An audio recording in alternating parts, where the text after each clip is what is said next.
At City House, we provide emergency shelter and transitional residential services for children, youth, and young adults who are in need because they're abused, neglected, and yes, homelessness. But what we really do is we protect the youth, we empower them to change, and we transform them.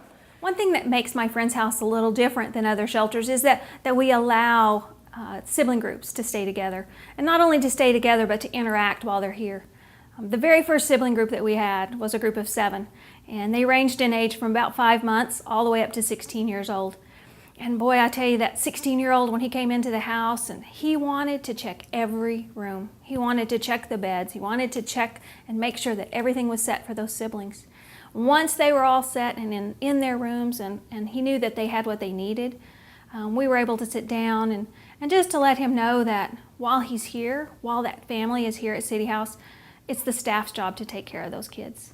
He is to be a kid himself. He can still interact and help as he needs to, but that he could relax. Well, while we were sitting there, you know, I said to him, "Well, you really look after your siblings in a great way." And I won't ever forget his response, because what he said to me at that point was, "Well, they're my kids." A lot of foresight and a lot of planning went into the building of the house. For instance, we don't have any closets in the bedrooms, which, you know, a lot of people think may be inconvenient or a little odd. And for our own homes, yes, that's true. But at My Friend's House, our kids come from a different place. They come from homes where they had to hide in their closets while Dad was beating up Mom, or they would run to the closets to keep from being abused themselves. Or possibly that's where abuse itself took place. So we don't have those here. We're a safe place, and we really want to stress that to the kids, that there's no reason to run and hide. We are safe here.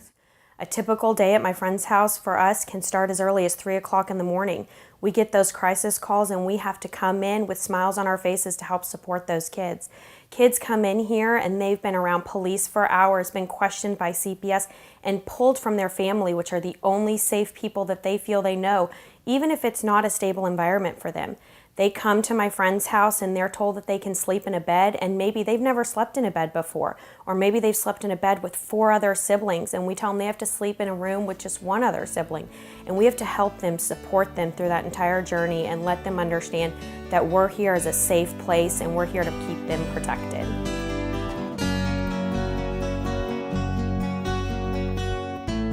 All the meals that we serve here are family style. We serve dinner family style, where we sit down at the tables with cups and saucers and everything like that.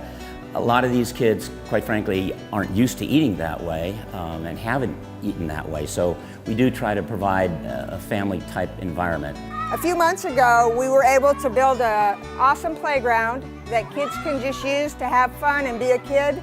They come from backgrounds that are very abusive, and so they don't have an opportunity to just have fun. So these kids are able to come out here, run, play, interact with one another, get some good exercise. And this was only made possible because of some very generous donors who gave us the money to build the playgrounds. Another area of interest here is our clothing closet. And that is a great room for us that is provided by donations from generous people, as well as from volunteers who spend their time organizing that area. Really, our kids come from a place, again, where they may not have had that, and they come to us with just the clothes on their back. So we have the opportunity to provide them with 7 days worth of clothes. And not only to do that, but to give them the option and the choice of choosing some of those clothes themselves.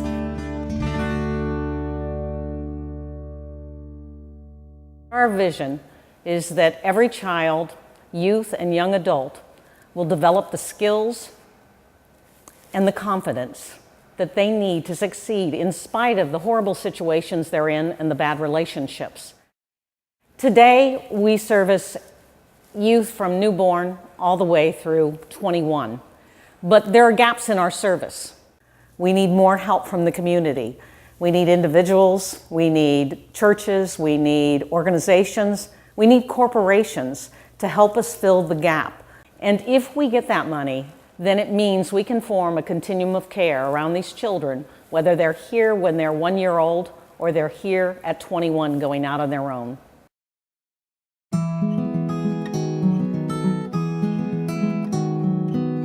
These children are our most precious resources. They are our future. They're part of our community.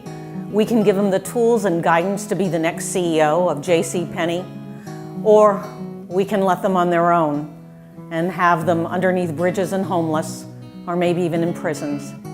We need your help and support. With your support, we can protect that youth, we can empower change, and we can transform their lives.